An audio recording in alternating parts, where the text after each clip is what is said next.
My GF said she was pregnant. Turns out she tried to baby trap me with another man's kid. So I walked away and watched her life collapse. 2 months of silence is a hell of a thing when you've spent the better part of a year living in constant noise.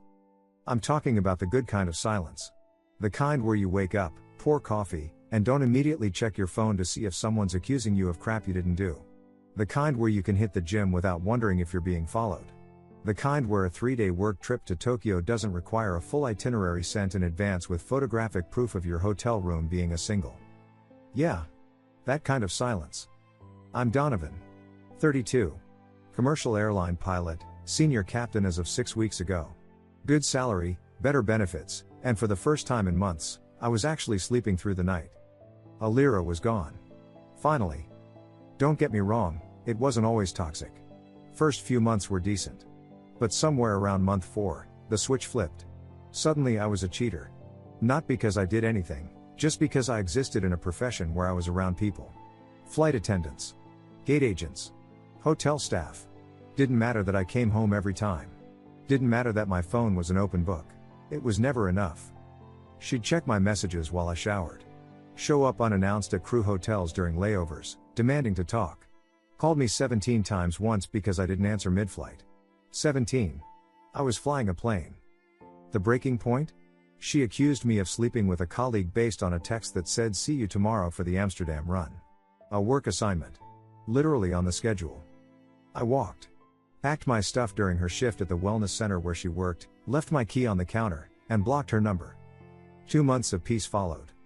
Until Thursday morning. The knock came at 9 a.m. I wasn't expecting anyone. Looked through the peephole. Alira. My stomach dropped, but I kept my face neutral. Opened the door. What's up? She looked rough. Pale. Hair pulled back. Hands shaking slightly as she gripped her purse strap. But here's the thing, her eyes didn't match. They were too focused. Too calculating. And underneath all that distress was this tiny smile she couldn't quite hide. I need to tell you something, she said. Voice trembling. Rehearsed trembling. I didn't invite her in. Just waited. I'm pregnant. Pause. It's yours. I'm not gonna lie, my first instinct was denial. We'd been careful. Always. But I didn't react. Didn't explode. Didn't panic. I just looked at her. Really looked. Her hands were shaking, sure. But her posture? Confident. Like she'd already won something. When? I asked. Flat tone. 8 weeks. She pulled a folder from her purse. Came prepared. I brought the ultrasound. And the medical reports. I know this is a lot, but I thought you should know right away. She handed me the folder. I opened it. Ultrasound image, black and white, the usual blob that could be anything. Medical paperwork with her name. Dates circled in red pen. Estimated conception, early February. My brain started working. February. We broke up March 15th. Math could work. Almost. But early February. I was on a 3-day rotation. Frankfurt to Singapore to LAX. I checked my mental calendar. That weekend she's probably talking about? I wasn't even in the country. We didn't see each other. I kept my face blank. This is a lot to process. I know. Relief flooded her expression. Too much relief. Like she'd expected a fight and was thrilled she wasn't getting one. I'm not asking you to decide anything right now. We'll figure this out together. Together. That word. Can you leave these? I gestured to the folder. I need some time. Of course. She smiled. Genuine this time. Victorious. Take all the time you need. I'll text you tomorrow? Sure. She left. I closed the door. Locked it. Stood there for a second. Then I walked to my kitchen table, spread out every document she'd given me, and pulled out my calendar, the detailed one I keep for flight logs, hotel bookings, credit card statements. Started marking dates. Cross-referencing. The conception window she'd circled? I was in Singapore. 12 time zones away. The weekend before that? Frankfurt. The weekend after? Los Angeles. I pulled up my credit card history. Hotel charges. Meal receipts. All time-stamped. All geo-tagged. My jaw tightened. I looked at the ultrasound again. At her handwriting on the dates. At that little circled window that almost matched. Almost. Leaned back in my chair. Stared at the evidence in front of me. Together, I muttered. Right. I spent the next 3 hours pulling every digital receipt, every flight manifest, every hotel confirmation I had from January through March. Spreadsheet guy? Yeah, that's me. Comes with the job. You don't fly commercial aircraft without being detail-oriented. So I built a timeline. Color-coded. Cross-referenced. January 28th to February 3rd, Frankfurt layover, then Singapore. Hotel receipts, crew logs, even a photo I'd taken of the Singapore skyline at sunrise. Timestamp embedded in the metadata. February 10th 14th, Los Angeles, then Denver. Same deal. Digital paper trail a mile long. February 20th 23rd, Amsterdam. The trip that started the final fight, actually. The one where she accused me of cheating based on a work schedule. Every single weekend in her conception window I was somewhere else. Provably. Undeniably. The dates didn't just almost match. They didn't match at all. I sat back. Rubbed my face. Felt something cold settle in my chest. Not anger. Clarity. She was lying. Completely. Deliberately. Friday afternoon, I met Felix at a sports bar near the airport. He's an aerospace engineer, works on aircraft systems, thinks in logic trees and failure analysis. If anyone could gut check my conclusions without emotional bias, it was him. I laid out the documents. Showed him the timeline. The circled dates versus my actual location data. Felix studied everything for a solid 5 minutes. Didn't say a word. Just scrolled through photos, receipts, flight logs. Finally, you think she's lying? I think she's betting I won't check. He exhaled. That's cold, man. Like. Calculated cold. Yeah. What are you gonna do? I pulled out my phone. Ask for proof. Typed out a text to Alira. Hey. I've been thinking. I want to be involved from the start. Let's do a paternity test now, they have early ones that are safe. Want to make sure everything's handled properly. Sent it. Felix raised an eyebrow. Direct. I'm done with games. Her response came in less than a minute. You don't trust me? Then immediately, after everything we've been through, you're really going to question this? Followed by, I can't believe you. I come to you vulnerable, scared, and this is how you react? I showed Felix the screen. He whistled low. Classic deflection. She's flipping it on you. Watch. I typed back, not about trust. About being responsible. It's standard. For both of us. Her reply took longer this time. 3 minutes of those little typing dots appearing and disappearing. Those tests can be risky this early. I've read about complications. We should wait until after the birth. It's safer. I googled early paternity testing safety right there at the table. First 3 results, safe. Non-invasive. Standard procedure.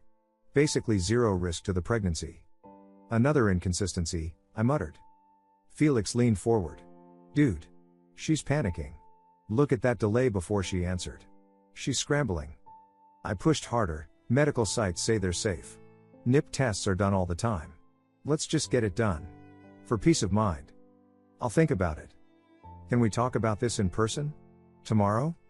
I set the phone down. She's stalling. What's your next move? Dig deeper. That night, I did something I'm not proud of but won't apologize for. I went through her social media. Not the current stuff, she'd locked that down tight after the breakup. But cached pages. Old posts. The archive sites that save everything. Found her Instagram from 10 weeks ago. Right in the middle of her conception window. Photos of her at a downtown bar. Cocktails. Group shots with friends. Nothing suspicious until I found one posted at 11 p.m. on a Saturday, deleted by 2 a.m. Her with some guy. Dark hair. Leather jacket. Tattoos visible on his forearms. His arm around her waist. Her leaning into him.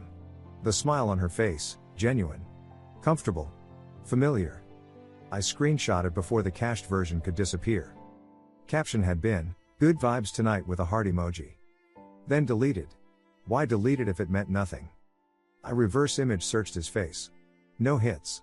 But the tattoo shop logo on his jacket? Local place called Ink and Iron. Filed that away. Saturday morning. Another text from her. I'll schedule the test for next week. I just need to find the right clinic. Next week. Always next week. I'd had enough. Test now, or I walk. Those are the options. The response was immediate. You're being unreasonable. Fine. I'll call Monday and set it up. You happy now? I didn't reply. Just waited. Monday came. No follow-up. No confirmation. Nothing. Tuesday, I texted, did you schedule it? Yes. Next Thursday. I'll send you the details. Still vague. Still stalling. I was about to type a response when my phone started ringing. Unknown number. Out of state area code. I almost ignored it. Spam calls were constant. But something made me answer. Hello? Male voice. Rough. Uncertain. Is this Donovan? Yeah. Who's this? Brief pause. We need to talk. It's about Alira and that baby. My grip tightened on the phone. My name's Riven. I stepped outside onto my balcony. Closed the door behind me. I'm listening. I don't know you, Riven said. No preamble. Straight into it. But I know her. And I know what she's doing to you. My pulse stayed steady. Years of flying taught me to stay calm when everything's going sideways. Keep talking. I've been with Alira for 4 months. We never stopped. Even when she told you she was exclusive. He paused. The baby's mine. I know it is. The timing matches exactly. 4 months. That would put the start of their relationship right in the middle of when she and I were together. When she was accusing me of cheating. Projecting. Classic. Why are you telling me this? I asked. Because last night she laid out the whole plan. His voice cracked slightly.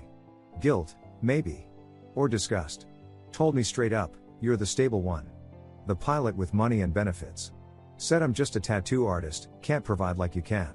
She's gonna trap you, then keep seeing me on the side. There it was. Confirmation of what I'd already suspected, but hearing it out loud hit different. She thinks I'm that stupid? I said. More to myself than him. She thinks you're decent. That's different. She's counting on you being too decent to abandon a pregnant woman. Riven exhaled. Look, I got screenshots. Messages. Photos of us together during weeks she probably told you she was busy or whatever. I can send everything. Send it. Already compiling it. But there's something else. He hesitated. She sent me a voice message last week. Explaining the whole thing. Her words. Her voice. I saved it. My hand tightened on the phone. Send that too. You sure? It's rough, man. The way she talks about you. Like you're just a paycheck. Send everything. The file started coming through while I was still on the call. Screenshots first. Messages between them timestamped over the past 4 months. Photos of them at bars, concerts, his apartment. Her wearing his jacket. Kissing him in a photo booth. All during the time she was with me. All during the time she was accusing me of being unfaithful. Then the audio file dropped. I'm sending the voice message now, Riven said. Dated from 6 days ago. It's 2 minutes long. She was explaining why this would work. The file downloaded. I could see the duration, 2:14. I gotta go, Riven said. I know I'm a piece of crap for going along with this as long as I did. But I'm not letting you get destroyed. You deserve to know. Appreciate it. One more thing, she doesn't know I'm calling you. Keep it that way until you're ready. Understood. He hung up. I stood there on my balcony. Stared at the audio file icon on my screen. Pressed play. Alira's voice filled my ear. Clear. Unmistakable. Casual. Like she was discussing dinner plans. Okay, so I've been thinking about the timeline. If I tell Donovan the conception date was early February, that almost lines up with when we were still together. He'll never suspect anything. I'll give him dates that almost match, close enough he won't actually do the math, you know? I closed my eyes. Kept listening. Once I'm locked in, I'm set. He'll pay for everything. Daycare, medical bills, a bigger apartment. He just got promoted so his salary's even better now. And the benefits? Pilots have amazing benefits. Her voice brightened, like she was excited. You and me? We'll still see each other. He's gone half the month anyway flying international routes. He won't even notice. And honestly, Riven, I love you, but you can barely cover rent. This isn't about you not being enough, it's about being smart. Pause. I could hear her taking a breath. Donovan's the responsible type. Too decent to abandon a pregnant woman. That's exactly what I'm counting on. He'll step up because that's who he is. And we get to keep doing what we're doing. The message ended. I played it again. Then a third time. No anger. No yelling. Just cold, crystallizing clarity. She'd built a blueprint. Studied me. Identified my character traits and weaponized them. Decency as a trap. Responsibility as a chain. She'd calculated everything. Except one thing. That I'd find out. My phone buzzed. Text from Alira. Scheduled the test for next Thursday, smiley face emoji. Can we grab coffee this week and talk about next steps? I stared at the message. At that little smiley face. The casual confidence. I smiled. Typed back, actually, let's meet tomorrow. Coffee. We should talk about our future. 3 dots appeared immediately. She was typing fast. I'd love that, heart suit emoji. 10 a.m. at Bellwoods? Perfect. See you then. I saved the voice message to 3 different cloud accounts. Downloaded Riven's screenshots to my laptop. Backed everything up twice. Then I sat down and planned exactly how tomorrow morning would go.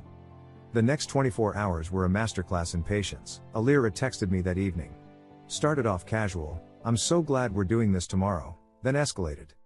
I've been thinking about names. For a boy, maybe something strong?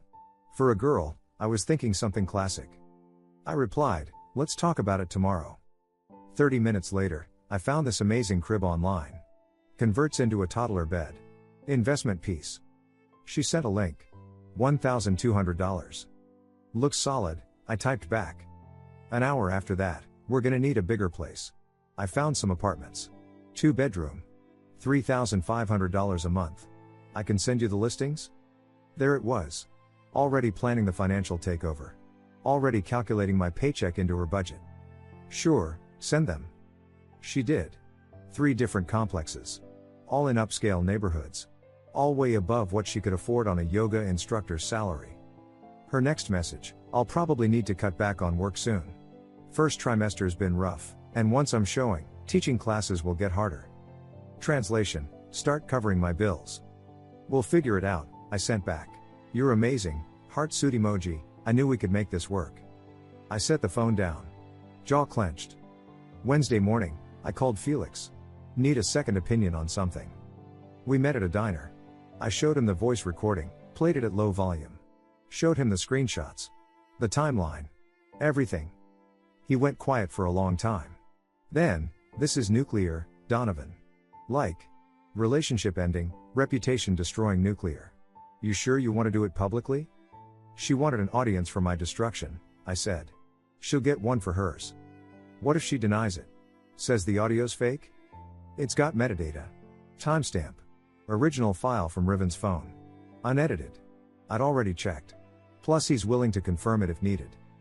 Felix exhaled. Just making sure you've thought this through. I have. He nodded slowly. Then do it right. Document everything. Cover your back legally. That afternoon, I called my union's legal advisor. Kept it vague, hypothetical situation involving paternity fraud. Asked about my liability for exposing documented fraud. If you have proof, voice recordings, messages, timeline evidence, and it's your own situation, you're within your rights to share factual information, he said. Just stick to facts. No embellishment. No slander. Let the evidence speak. Got it. And for what it's worth? Get a paternity test regardless. Even if you know it's not yours. Paper trail matters. I thanked him and hung up. Next, I transferred all the evidence to 3 separate cloud drives. Printed physical copies. Saved the voice message to my laptop, my phone, and a flash drive. If one failed, I had backups. Then I texted Riven, Thursday morning. 10 a.m. Can you be available by phone if needed? His response, absolutely. Whatever you need. I'm done watching her do this. Thanks. For the record, I broke it off with her yesterday. Told her I knew what she was planning. She tried to deny it, but I played her own words back to her. We're done. Interesting. So she was already rattled. Probably scrambling. How'd she react? Cried. Begged. Then got angry and left. Haven't heard from her since. That explained why she'd been extra sweet to me lately. Plan A was falling apart. I was Plan B. Or maybe I'd always been Plan A. The stable one. Riven was just the side piece she actually wanted. Either way, didn't matter now. Wednesday night, Alira showed up at my apartment. Unannounced. Again. I opened the door. She looked stressed. Tired. But still putting on the performance. Hey, she said. I was nearby. Thought I'd stop by. Sure you were. I let her in. She sat on my couch, spread out more paperwork. Printed articles about prenatal care. Pediatrician recommendations. A folder labeled Our Future in her handwriting. I've been doing research, she said. There's so much to think about. Health insurance, pediatricians, daycare wait lists. She looked up at me. Your insurance through the airline, does it cover dependents? It does. Her eyes lit up. That's perfect. We should add me and the baby as soon as possible. Actually, I was thinking. Maybe we should consider moving in together sooner rather than later? It'd be easier to coordinate everything. I nodded. Played along. Let's talk about it tomorrow. At coffee. Right. Tomorrow. She smiled. Relaxed. I'm really glad we're doing this, Donovan. I know things ended badly before, but this feels like a second chance. For both of us. Yeah, I said. A second chance. She left 20 minutes later. Hugged me at the door. I didn't hug back, but she didn't notice. After she was gone, I sat at my desk. Pulled out my phone. Opened the voice message file. Checked the speaker volume. Turned it up to max. Hit play. Alira's voice filled my apartment. Clear. Loud. Every word audible. He'll never suspect anything. I'll give him dates that almost line up, close enough he won't actually do the math. I let it play through.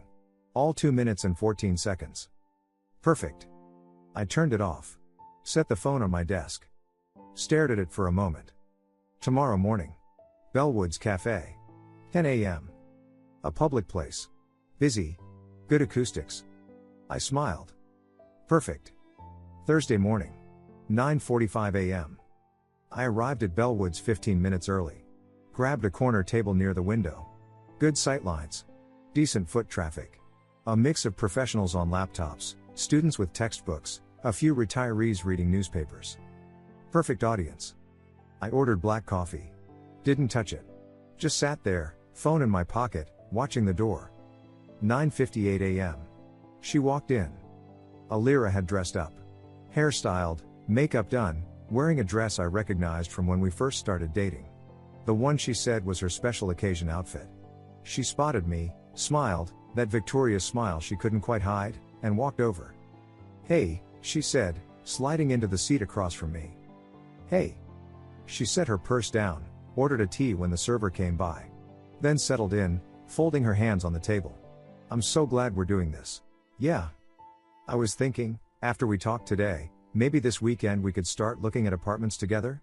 Get a feel for neighborhoods, school districts. She laughed lightly. I know it's early, but planning ahead, right? I nodded. Sipped my coffee. Let her talk. She went on for 5 minutes. Baby names she liked. Color schemes for a nursery. Her vision for our future. Each sentence another brick in the fantasy she'd built. Finally, she paused. So, about the paternity test, I scheduled it for next Tuesday. Is that okay? Actually, I said, about that test. I pulled my phone from my pocket. Set it face up on the table between us. She glanced at it. What's that? I think you should hear this first. I opened the audio file. The one labeled with Riven's name and last week's date. Hit play. Volume up. Alira's voice filled the space around us. Clear. Unmistakable. Okay, so I've been thinking about the timeline. If I tell Donovan the conception date was early February, that almost lines up with when we were still together. He'll never suspect anything. I'll give him dates that almost line up, close enough he won't actually do the math, you know? The color drained from her face. She reached for the phone. I pulled it back, kept it just out of reach. The recording continued. Once I'm locked in, I'm set. He'll pay for everything. Daycare, medical bills, a bigger apartment. He just got promoted, so his salary's even better now. And the benefits? Pilots have amazing benefits. A woman at the table next to us glanced over. Looked at Alira, then at me, then back to her laptop. But she was listening now. Alira's voice kept going. You and me? We'll still see each other. He's gone half the month anyway, flying international routes. He won't even notice. And honestly, Riven, I love you, but you can barely cover rent. This isn't about you not being enough, it's about being smart. Where did you, Alira stammered. Her hands were shaking for real now. Turn that off. I didn't. Donovan's the responsible type. Too decent to abandon a pregnant woman. That's exactly what I'm counting on. He'll step up because that's who he is. And we get to keep doing what we're doing. The cafe had gone quiet. Not silent, people were still typing, still stirring coffee, but the energy had shifted. Eyes on us. A man in a business suit 2 tables over had stopped reading his newspaper. The recording ended. I pocketed my phone. Alira was crying. Real tears this time. Panic tears. You recorded me? That's illegal, you can't. I didn't record anything, I said. Voice calm. Steady. That's you talking to Riven. He sent it to me. Along with everything else. Her face went white. Riven wouldn't. He did. Messages. Photos. Timeline. All of it. I leaned forward slightly. He broke up with you 2 days ago because of this. Said he couldn't be with someone who'd do something like this. She tried to speak. Nothing came out. The woman at the next table was staring openly now. The business suit guy had his phone out, not filming, but I could see him texting someone. Alira grabbed for her purse. Fumbled with it. We can talk about this. No. I stood up. Looked down at her. The baby's not mine. You know it. Riven knows it. Now I know it. She stood too, unsteady. Please, Donovan, I leaned in close. Kept my voice low enough that only she could hear. Good luck with your future.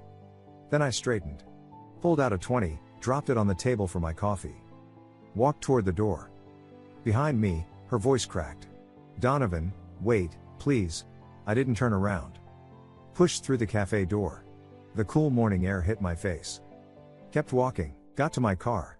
Sat in the driver's seat. Pulled out my phone. Opened my contacts. Started scrolling through mutual friends. Real ones. The people who deserve to know the truth. Felix. My cousin Troy. A few guys from flight school who'd met her. Time to make sure the right people knew exactly what happened. I selected the first contact. Hit call. I didn't call everyone. Didn't need to. Just the people who mattered. Felix first. Then my cousin Troy who'd warned me about Alira months ago. 3 guys from flight school who'd met her at a barbecue last summer. Kept it simple.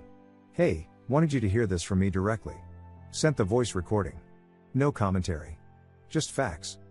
Felix responded immediately, holy crap. You okay? Yeah. I'm good. Troy, I knew something was off about her. Glad you found out before it was too late. The flight school guys had similar reactions. Shock. Then relief on my behalf. I didn't blast it on social media. Didn't post some dramatic expose. That's not my style. But I made sure the truth reached the right people. Quietly. Precisely. Word travels fast in small circles. 3 days later, Alira's Instagram went dark. Then private. A week after that, I heard through Felix's girlfriend, who knew someone who took classes at the wellness center, that Alira was no longer working there. I looked it up. The center's website listed their instructors. Her bio was gone. Felix's girlfriend got the full story eventually. Someone had sent the wellness center's owner the voice recording. Anonymously. The irony wasn't lost on anyone. Alira preached authenticity, mindfulness, trust. Built her whole brand on it. Then got caught planning elaborate fraud. The owner called it a values misalignment. Let her go quietly. No public announcement. Just gone. I didn't send that recording to her boss. But I wasn't going to lose sleep over whoever did. Her friend group fractured next. Some of them reached out to me. Apologized for not seeing it sooner. A few had suspected she was lying about things but never called her out. Others ghosted her completely. Blocked her number. Removed her from group chats. One friend, a woman named Iris who I'd always liked, texted me directly, "I'm so sorry. I had no idea she was capable of this. Are you okay?" "I'm fine. Appreciate you checking in." For what it's worth, a lot of us feel like idiots for believing her stories about you. I didn't respond to that. Nothing to say. 2 weeks after the cafe, Riven called again. "Just wanted to let you know, I broke it off. Completely. Can't raise a kid with someone who'd do something like this." "That's between you two," I said. "DNA test confirmed it's mine. But I'm handling it solo. She and I. There's no coming back from this. Good luck with that." "Yeah. And Donovan? Thanks for not dragging me into the public part. Could have made my life hell too. Wasn't about you. Still. Appreciate it." We hung up.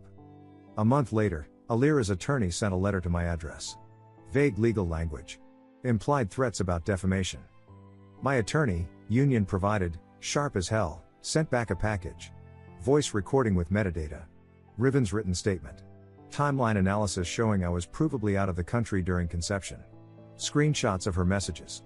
The letter concluded, no defamation occurred. Only factual disclosure of documented fraud. Any paternity claim will be vigorously contested with the aforementioned evidence. Never heard from her attorney again. No paternity claim was ever filed. 3 months later, I'm sitting in my apartment. Same morning routine. Coffee. Silence. Flight schedule on my tablet. But it feels different now. Not just relief. Clarity. I learned something from all this. The difference between love and control. Between trust and surveillance. Between partnership and transaction. Alira thought she had me figured out. Studied my character. Found my weak points, decency, responsibility, loyalty, and tried to weaponize them. She bet on my emotions. I bet on my logic. Work's been good. Got promoted to training captain last month. Mentoring younger pilots now. Teaching them systems, procedures, how to stay calm when things go sideways. Felix jokes that I'm annoyingly well adjusted for someone who just escaped a paternity fraud scheme. I shrugged. I didn't win by destroying her. I won because I never gave her the power to destroy me. I heard through the grapevine, months later, that Alira had the baby. A girl. She and Riven tried to make it work for a while. Didn't last. She's a single mother now, living with her parents. I felt nothing when I heard. Maybe slight relief that I wasn't trapped in that situation. Mostly just nothing. I'm dating again. Slowly. Different approach this time. Healthy boundaries from day one. Clear communication. No games. Met someone recently. Early days. She asked on our second date, any baggage? I smiled. Left it at baggage claim where it belongs. She laughed. We moved on. I'm writing this now, late at night, can't sleep, flight to Denver in the morning, because I needed to get it out. Not for validation. Not for internet points. For catharsis. People will try to trap you. Some with love. Some with fear. Some with obligation. Alira tried all three. She thought I'd be the easy mark. The stable provider too in love to question anything. Too decent to walk away from a pregnant woman. She bet on my decency. She lost. Because I never gave her the power to destroy me. And honestly, that's the only revenge that ever really mattered. Thank you so much for watching until the end. If you really like our videos, please don't forget to like, share, and subscribe. Have a great day.